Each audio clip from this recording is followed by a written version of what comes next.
Hai, Assalamualaikum. Selamat datang di Bang Bar. Your body, everybody. Work it.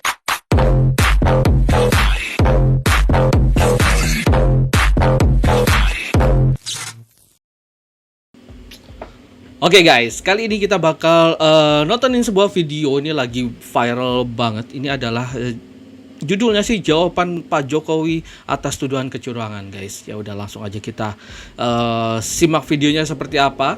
Langsung aja kita gaskan. Gas. Yuk, let's go guys. Linknya gue taruh di deskripsi buat kalian yang menonton videonya secara full ya. Bola yang sama sekali 180 derajat berbeda ini saja kita sudah melihat. Berita ternyata timnas. kalau yang nggak dapat sentuhan bansos itu memang murni hasilnya begitu. Tapi kalau yang dapat sentuhan bansos, saya selalu katakan begini, yang namanya Gus anggaran Romi. 492 triliun monyet aja dibekalin itu jadi presiden, apalagi manusia begitu. Jadi Baik. Gus Romi ya itu ya. Itu tadi Gus Romi. Yang pertama ya, Nah ini Pak Jokowi. mengenai kecurangan. Caleg itu ada saksi di TPS, Betul. partai ada saksi di TPS, Betul. capres, cawapres, kandidat ada saksi di TPS, di Betul. TPS ada Bawaslu, Bener. aparat juga ada di sana. Terbuka untuk diambil gambarnya. Saya kira pengawasan yang berlapis-lapis seperti ini akan menghilangkan adanya kecurangan. Tapi kalau memang ada betul, ada mekanisme untuk ke Bawaslu, mekanisme nanti persidangan di MK, saya kira sudah diatur semuanya kok. Jadi janganlah teriak-teriak curang. Ada bukti langsung bawa ke Bawaslu, ada bukti Benar. bawa ke MK. Ya. Karena gini guys ya, banyak ya, ada surat suara yang sudah tercoblos. Biasanya mekanismenya adalah ketika surat suara sampai di TPS itu biasanya dicek dulu guys semuanya, mana surat yang sudah tercoblos. Dan di situ dicek disaksikan oleh ketua ketua KPS-nya, terus ada anggota-anggota Bawaslu semuanya dan saksi-saksi. Jadi sebelum kalian masuk ke bilik tuh ada baiknya memang dicek dulu ya. Karena semuanya akan terlihat kalau memang itu sudah tercoblos, kan ada saksi gitu ya. Ada saksinya. Dan ada berita acara, itu akan dimasukkan ke dalam surat suara yang rusak gitu. Jadi sudah pasti akan ada berita acaranya. Setiap TPS itu punya berita acara pemungutan suara, guys. Yang kalah selalu mengatakan ada kecurangan. Betul, dari setiap pemilu ke pemilu selanjutnya yang kalah selalu teriak curang. Benar. Itu selalu muncul setiap pemilu, siapapun pemenangnya. Betul. Dan saya kira kalau model semacam itu bisa menimpa siapa saja. Baik. Oke. Buktinya tadi di coblosan itu ada juga yang sudah tercoblos 03. Nah, Tidak semua 02. Oke. nah, Kemudian di Malaysia juga muncul semangat-semangat seperti itu di luar negeri. Di Jepang juga sama. Yang diuntungkan juga 03. Oke. nah, framing kecurangan itu ya di setiap pemilunya itu selalu di framing pihak yang menang yang selalu curang. Padahal di lapangan faktanya setiap paslon atau setiap daerah yang segitu banyaknya pasti ada aja indikasi-indikasi kecurangan. Jadi mekanismenya sudah Mohon jelas lah ya. subscribe channel ini dulu Mekanisme supaya sudah gak ketinggalan berita terbaru Timnas Indonesia.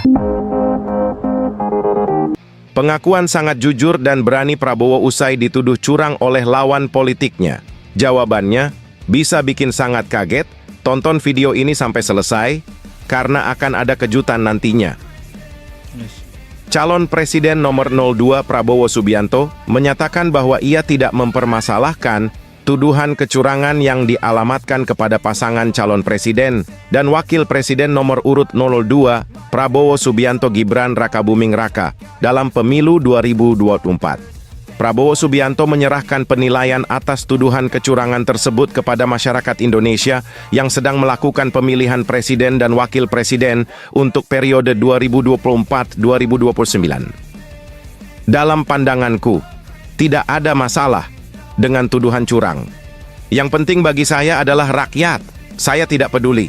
Saya ingin menegakkan kebenaran. Mengapa mereka takut? Saya ingin rakyat saya tidak kelaparan, kata Prabowo Subianto. Menurut Prabowo Subianto, dirinya membela kebenaran dan hanya ingin membela rakyat. Prabowo juga menilai bahwa berbagai tuduhan kecurangan tersebut adalah bagian dari risiko dalam perjalanan sejarah. Betul. Seperti itulah risikonya dalam sejarah, setiap pergantian kepemimpinan memiliki keberhasilan dan kegagalan. Negara sebesar dan sekuat ini pasti banyak yang memperhatikan. Betul. Janganlah kita terjebak dalam permainan besar ini.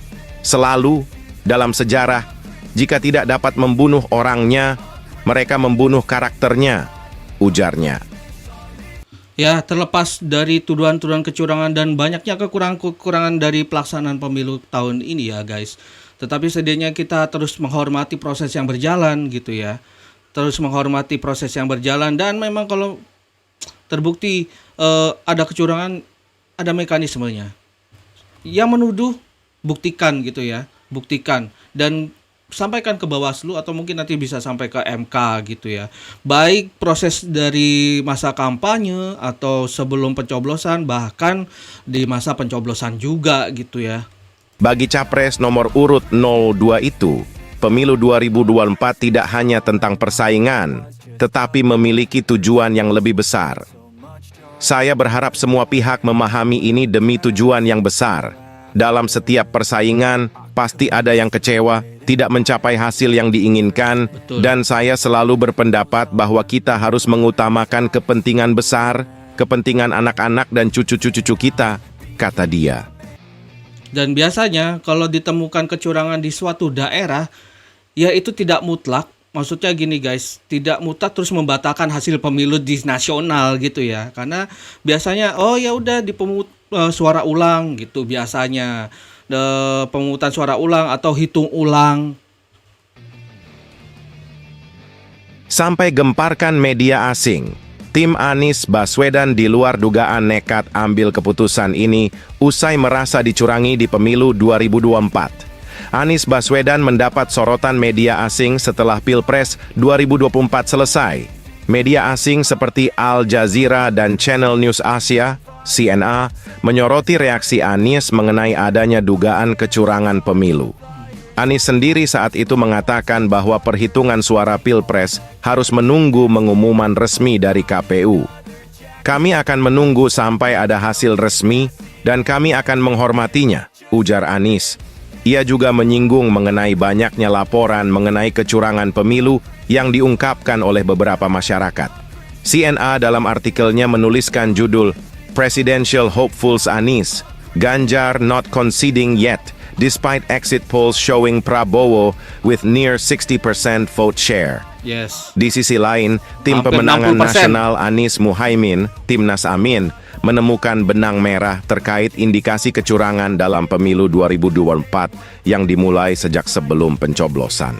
Oh, ini memang kekuatan para swing voter dan silent apa ya kemarin bilangnya tuh.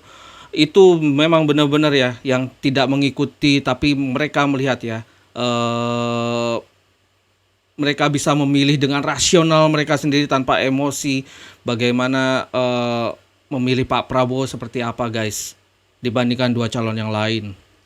Kami menemukan indikasi bahwa ada satu benang merah antara sebelum hari H pencoblosan, saat hari H pencoblosan dengan setelah pencoblosan, kata Ketua Dewan Pakar Timnas Amin Hamdan Zoelfa di Sekretariat Koalisi Perubahan, Kamis 15/2/2024.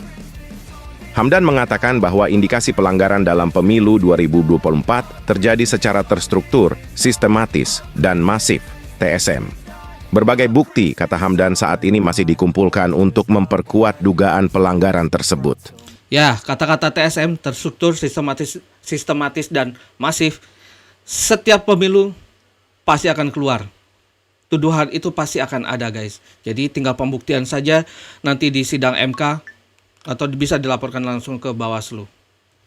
Kami sekarang Kita ini tunggu, sedang guys. mengumpulkan bukti-bukti yang terkait yang berkaitan dengan pelanggaran-pelanggaran yang sistematis, terstruktur, masif itu, ujarnya.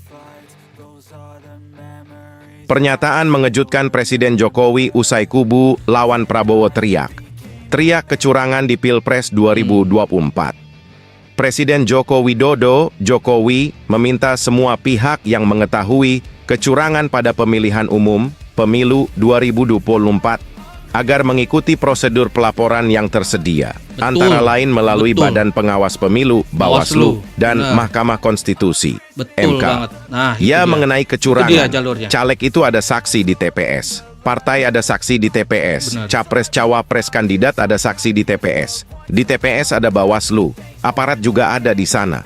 Terbuka untuk diambil gambarnya. Benar. Jelasnya usai menyaksikan Indonesia International Motor Show.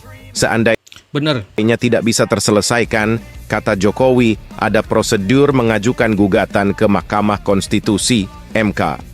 Saya kira pengawasan yang berlapis-lapis seperti Bener ini banget. akan Berlapis-lapis. menghilangkan adanya kecurangan. Tapi kalau memang ada betul, ada mekanisme untuk ke Bawaslu, mekanisme nanti persidangan di MK, ujarnya. Sudah diatur semuanya. Betul. Janganlah teriak-teriak kurang. Ada bukti Curang. langsung bawa ke Bawaslu, ada bukti bawa ke MK, tegas Jokowi. Nah, benar. Semua sudah jelaskan sama Pak Jokowi ya, kalau memang ada kecurangan, ada kekurangan, ada kecurangannya sistematis. Jangan cuma tidak aja ada kecurangan, tapi siapkan buktinya dan ajukan ke Bawaslu, atau mungkin tidak terputus di Bawaslu ya bisa ke MK, guys.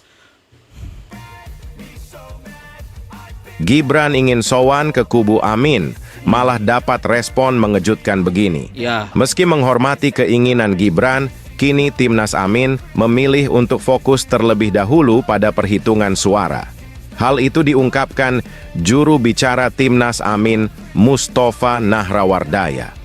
Kita tentu hormati keinginan Gibran untuk sowan ke paslon Amin. Tetapi kita juga hormati KPU yang sedang bekerja keras mengawal data yang baru dimulai beberapa jam lalu. Jadi tolong hormati pula proses demokrasi sehormat-hormatnya. Bedakan antara urusan keluarga dengan urusan politik. Sowan ini dalam rangka urusan sosial kekeluargaan atau urusan politik, kata Mustafa. Lebih Lah, ini lanjut, Mustafa menyebut pihak Amin mengikuti Pilpres bukan saja tentang menang dan kalah, tetapi juga ingin menebarkan nilai demokrasi termasuk etika. nah, Jujur saja paslon Amin Itu yang selalu mengikuti ditekankan ya, kontestasi etika ini dan bukan etika. sekedar menang kalah, tetapi sekaligus menebarkan nilai demokrasi termasuk etika dan adab dalam pemilu. Jadi Amin ingin memberi contoh bagaimana pemilu itu adalah hajatan nasional yang terhormat. Urusannya adalah berhadapan dengan regulasi dan nilai-nilai etik, sebut dia. Mustafa juga menyebut pemenang pemilu 2024 belum ditentukan oleh KPU. Mustafa juga mempertanyakan tujuan Gibran untuk sowan ke Amin. Oleh karena itu, semua orang berakal sehat pasti tahu bahwa pemilu 2024 ini jelas belum ditentukan siapa pemenangnya oleh KPU. Setiap langkah politik tentu harus memiliki perhitungan. Apakah niat itu sudah dipertimbangkan? Gibran tiba-tiba mau sowan statusnya sebagai apa? Jika sebagai peserta pemilu, silakan tunggu. Jangan sampai mereka mengira data quick count itu resmi. KPU sedang susun proses real count sendiri. Seharusnya dihormati, Gibran, ucapnya.